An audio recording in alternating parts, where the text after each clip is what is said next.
जल, जंगल और जमीन। इस पर छिड़ी एक ऐसी जंग की बात करनी है जो पिछले 1 महीने से चल रही है।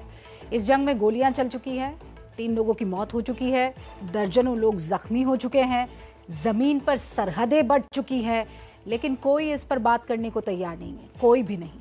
मामला छत्तीसगढ़ के बस्तर जिले का है, जहां हजारों आदिवासियों ने सरकार और प्रशासन के खिलाफ हल्ला बोल दिया है। क्यों भड़का है आदिवासियों का गुस्सा और क्यों चली गोलियां, और क्या है इस पूरे मामले का नक्सल कनेक्शन, ये आपको इस स्पेशल रिपोर्ट में पता चलेगा।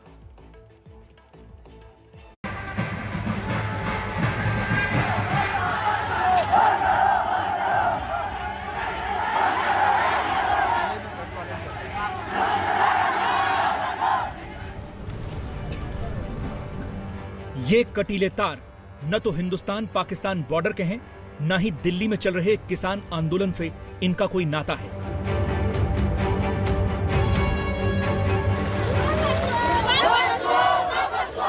ये तस्वीरें हैं छत्तीसगढ़ के बस्तर जिले की, जहां पिछले 1 महीने से सर्दी, गर्मी और बारिश की परवाह किए बगैर हजारों आदिवासी सड़क पर डटे हुए हैं।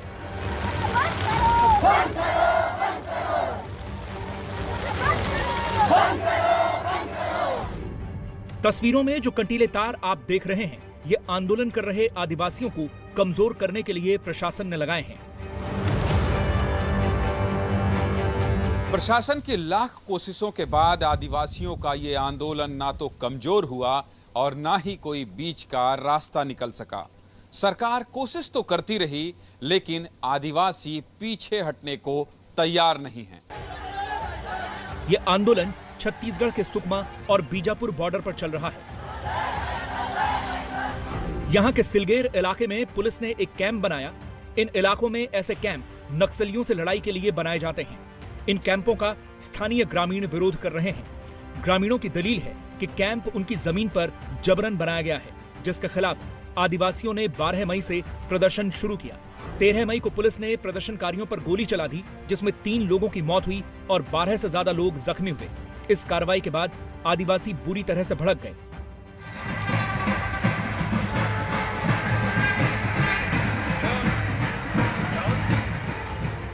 आदिवासियों के जल, जंगल और जमीन के लिए लड़ने वाली एक्टिविस्ट बेला भाटिया का आरोप है कि पुलिस ने रातों रात कैंप बनाया और जब इसका विरोध हुआ तो बंदूक के दम पर उनकी आवाज दबाने की कोशिश की गई।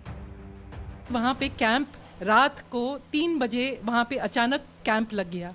इसकी कुछ भी जानकारी उन लोग को नहीं थी और उनसे प्राथमिक चर्चा के बाद ही उन पर उस दिन भी, ये 13 तारीख की बात है, लाठीचार्ज हुआ और 25 जितने लोगों को माइनर इंजरीज होके फिर वो वापस आ गए।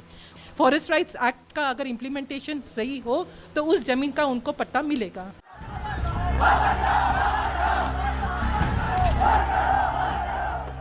तीन लोगों की मौत के बाद प्रशासन ने आदिवासियों के जख्मों पर मरहम लगाने के बजाय कंटीले तार बिछाने का फैसला किया। आदिवासियों को रोकने के लिए जगह जगह बड़े बड़े गड्ढे खोद दिए गए।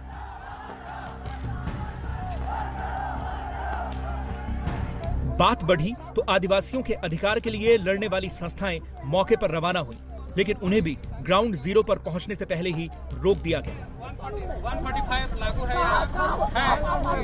बीजापुर में लागू है। यदि आप लोकतांत्रिक तरीके से चुनी हुई सरकार है, यदि आपका प्रशासन कानून के दायरे में काम करता है और कानून ये कहता है कि नागरिक बिना कोई कारण बताए फलाने जगह तक जा सकता है जहां प्रतिबंधित नहीं है, तो उस जगह तक भी जाने से हमको क्यों रोका जा रहा है? सरकार क्या छुपाना चाह रही है, ये उसको बताने का सवाल है।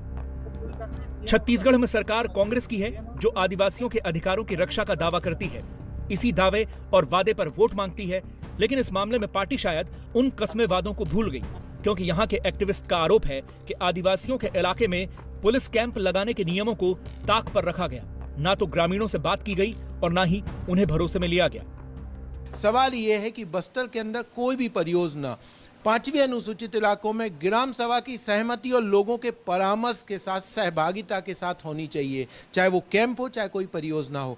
आपने उस ग्राम सभाओं की प्रक्रिया को पूर्ण रूप से दरकिनार कर दिया। जो गलतियां सुधारने की जगह होती, चलिए गलती हुई है, सरकार को स्वीकार करना चाहिए था कि चलिए निर्दोष लोग मारे गए हैं। पुलिस की गोलीबारी में 3 लोगों की मौत हुई है, इसलिए गुस्सा ज्यादा भड़का हुआ है। अब गोलीकांड की जांच और पीड़ितों के लिए मुआवजे की मांग हो रही है। सरकार की गलती ये हो रही है कि कहीं ना कहीं मुझे लगता है कि लोकतांत्रिक जो एक सिस्टम है वो मूल्यों पर आधारित होता है। जिस तरह से हमारे आपसी दो जन के रिश्तों में भी दरारें पड़ती हैं कई बार, जब हम एक दूसरे को सुनते नहीं हैं, अहिंसक ढंग से वो आवाज़ उठा रहा है, तो जो सरकार है उसकी भी जिम्मेदारी बनती है कि वो एक लोकतांत्रिक तरीके से वो पेश आए, उसको वो सुने। यदि गलतियां हुई हैं तो सुरक्षा बलों की तरफ से भी कार्रवाई हुई हैं और निर्दोष लोग मारे गए हैं, उनकी जांच और उन पर कार्रवाई ये आदिवासी को भरोसा दिलाएगा। देखिए, मैं बार बार कह रहा हूं कि बस्तर में शांति या कहीं पे भी दुनिया में न्याय के बिना संभव नहीं है। उस न्याय को लाने की जवाबदेही सरकारों की है। हैरान करने वाली बात यह भी है कि जो बेला भाटिया आज छत्तीसगढ़ की कांग्रेस सरकार से आदिवासियों के अधिकारों की मांग कर रही हैं, कुछ वक्त पहले कांग्रेस नेता राहुल गांधी उनके समर्थन में ट्वीट किया करते थे। 24 जनवरी 2017 को राहुल गांधी ने ट्वीट किया था, हिंसा से सच को नहीं दबाया जा सकता। मैं बेला भाटिया और छत्तीसगढ़ में आदिवासियों के अधिकार के लिए लड़ने वाले हर शख्स के साथ खड़ा हूं। 2017 में बेला भाटिया के समर्थन में राहुल गांधी ट्वीट करते थे, आदिवासियों के साथ खड़े होने की बात करते थे। लेकिन आज जब बेला भाटिया सिलगेर के आदिवासियों के समर्थन में आवाज उठा रही हैं, तो राहुल गांधी ने चुप्पी साध रखी है। आदिवासियों की सुनने के नाम पर छत्तीसगढ़ सरकार ने अब तक बस्तर से कांग्रेस सांसद दीपक बैज के नेतृत्व में एक प्रतिनिधिमंडल उनके पास जरूर भेजा था, लेकिन बात नहीं बनी। अब कांग्रेस इस आंदोलन को ही नक्सलियों से प्रेरित बता रही है। उस इलाके में स्वाभाविक रूप से एरिया डोमिनेशन के लिए कैंप्स स्थापित किए जा रहे हैं। एरिया डोमिनेशन से किसको तकलीफ होगी? माओवादियों को। माओवादियों को जो तकलीफ हो रही है वो कहीं ना कहीं ग्रामीणों को इस तरीके से विरोध करने के लिए विवश करते हैं।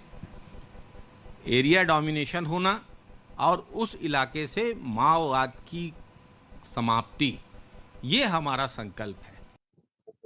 छत्तीसगढ़ सरकार कांग्रेस के नेताओं के प्रतिनिधिमंडल के अलावा आदिवासियों से बातचीत के लिए किसी को जाने नहीं दे रही। ना तो एक्टिविस्ट सिलगेर तक पहुंच पा रहे हैं और ना ही विपक्ष के नेता।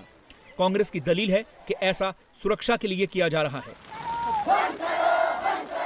घटना चाहे जो भी घटी हो, पुलिस की गोली के शिकार हुए हों या वास्तव में नक्सली हों, सवाल इस बात का है कि कांग्रेस सरकार अपने डेलीगेशन के छोड़ किसी को वहां जाने क्यों नहीं दे रही है। अगर देश हित को देखा जाए, यदि वहां पर माओवादियों के एक बड़े क्षेत्र में जो डोमिनेशन है उसको देखा जाए, तो इसे तो दूर करना होगा। अगर माओवाद की समस्या से लड़ना है तो एक सच ये भी है कि नक्सली इलाकों में जब भी कैंप बनाने की शुरुआत होती है, ग्रामीण इसका विरोध करते हैं।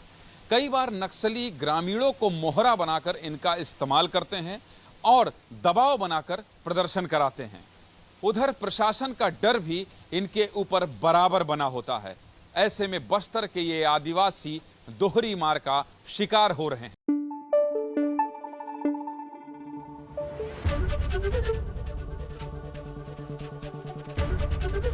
एबीपी न्यूज आपको रखे आगे।